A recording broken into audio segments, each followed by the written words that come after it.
pertanyaan pertama Bang.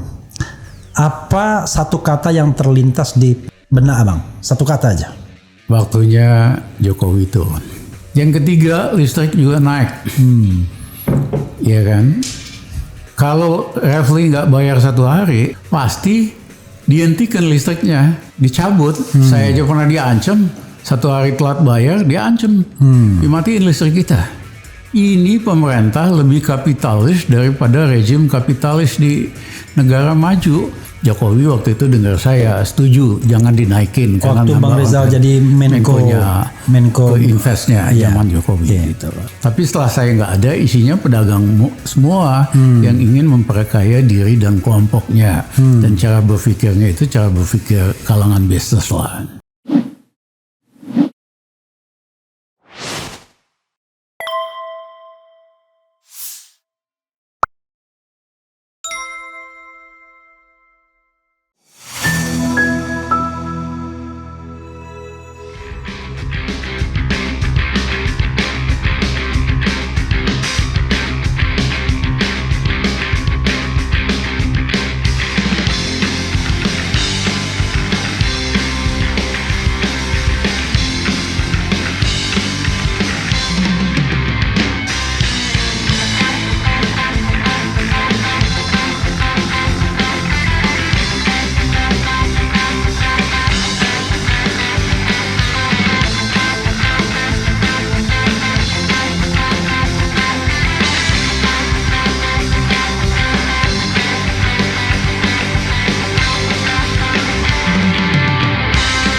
Bang Rizal, pertanyaan pertama Bang.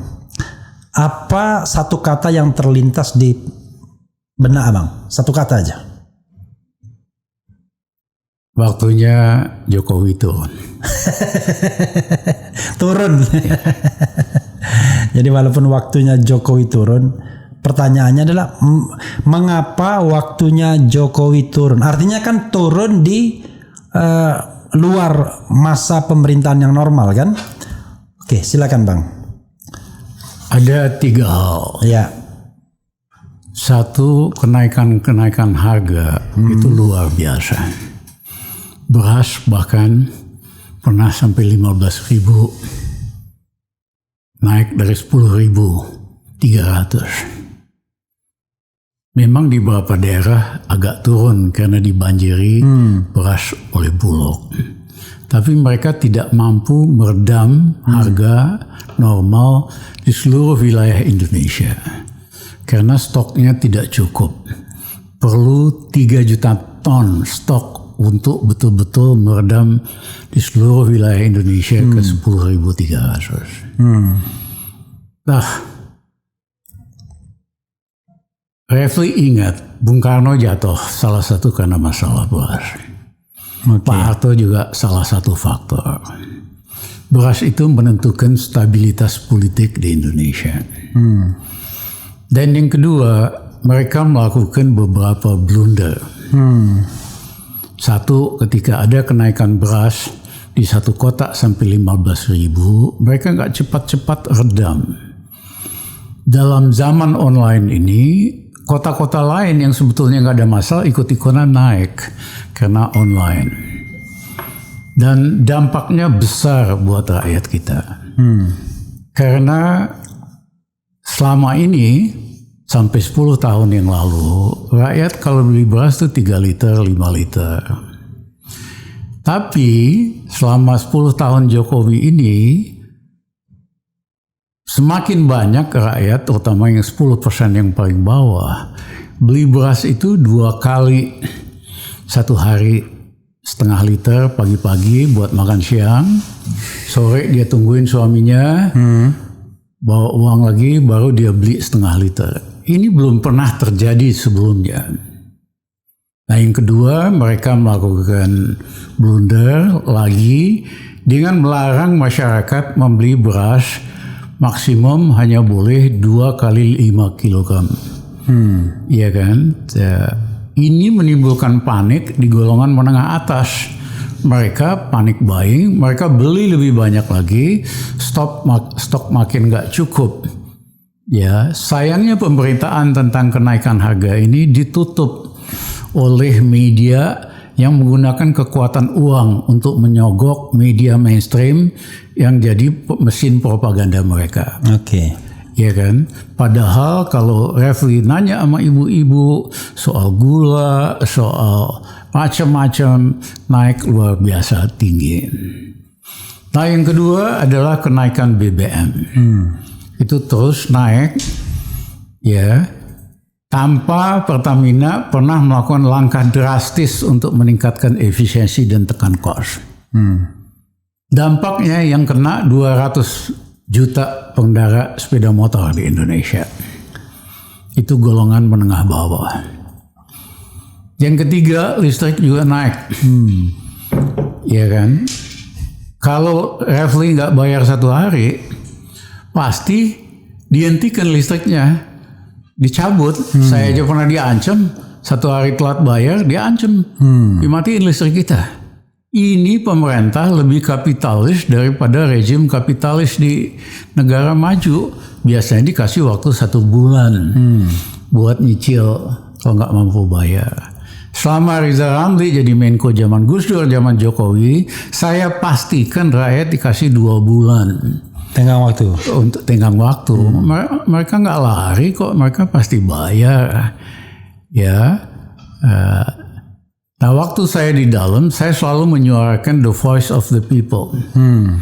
Ya kan? Misalnya ada rapat, menteri bilang, kita hapuskan aja subsidi listrik untuk pakai listrik 450 kW. Supaya PLN lebih untung.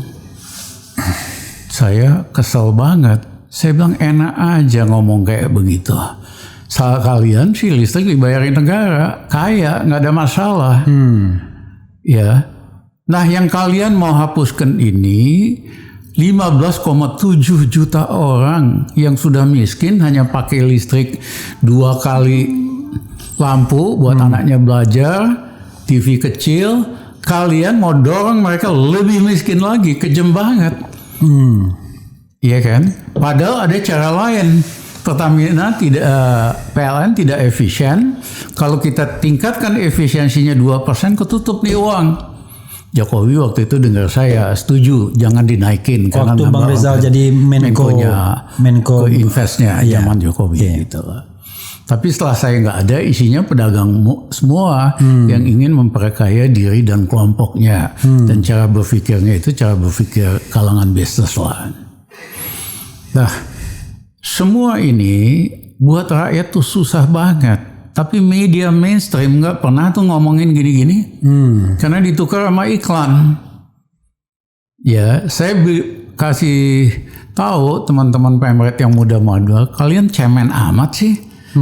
Zaman Soeharto dulu, media itu diancam dicabut siupnya. Perusahaannya harus tutup. Tapi senior media Indonesia tetap gerilya. Dari 10 berita ada 2 yang kritis. Misalnya orang seperti Gunawan, Karni Ilyas, bahkan Ilham Bintang, Surya Paloh, tetap aja gitu gerilya. Kalian nih cemen aja, dikasih duit begitu aja, manut. Sehingga kalian ditinggalkan oleh pembaca yang akhirnya pindah ke media sosial media. Nah, itu segi ekonomi. Yang kedua, Abang selesaikan dulu, nanti kita kritisi satu-satu. Yang kedua, ekspor Indonesia turun 23% kuartal terakhir. Itu yang mengakibatkan dolar anjlok. Ya, karena ekspor revenue-nya turun dan bakal turun lagi. Itu yang membuat rupiah 16.000, bentar lagi akan naik sampai 16.500 dan sebagainya. Dan pemerintah nggak bisa mengendalikan. Akhirnya apa? Kalau dolar anjlok dari biasanya 15.000 ke 16.500, harga-harga barang tuh bakal naik karena kita kan sangat tergantung impor. Akhirnya kena lagi rakyat. Nah, oleh karena itu, saya ingat waktu kami mengorganisir teman-teman mahasiswa buat mendorong pergantian Pak Harto, kami sarankan jangan timpe Pak Harto langsung. Ini bulan Oktober 97. Fokus saja sama turunkan harga. kalian bisa konsolidasi, dapat simpati dari rakyat. Ya, pada waktunya setelah konsolidasi kita geser tagline-nya, turunkan harga menjadi turunkan harta dan keluarga. Itulah strategi teman-teman mahasiswa menjelang kejatuhan Pak Harto. Nah, itu segi ekonomi. Segi politiknya, ambisi Jokowi untuk bikin kerajaan atau dinasti ini luar biasa brutal dan vulgarnya. Karena sebetulnya ini udah dipersiapkan 3,5 tahun yang lalu. Waktu Gibran jadi wali kota, keluarga itu sudah memutuskan Gibran hanya jadi wali kota 2,5 tahun. Habis itu dia harus siap-siap jadi wapres. Dan dia gunakan semua kekuatan negara untuk menjadikan Gibran anak bawang yang nggak tahu apa-apa ini, yang tidak punya leadership, tidak punya history dan karakter untuk menjadikan Indonesia negara mainan. Nah, apakah yang lain tidak main politik dinasti? Ya, Mega main politik dinasti, SBY, Haritano, anak baru yang juga ancur-ancuran, ya kan?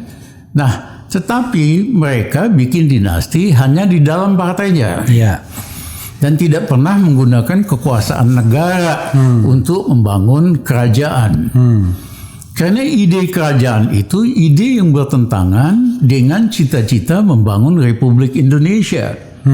Tokoh-tokoh kemerdekaan kita, bahkan raja-raja di Nusantara, setuju kita bikin republik.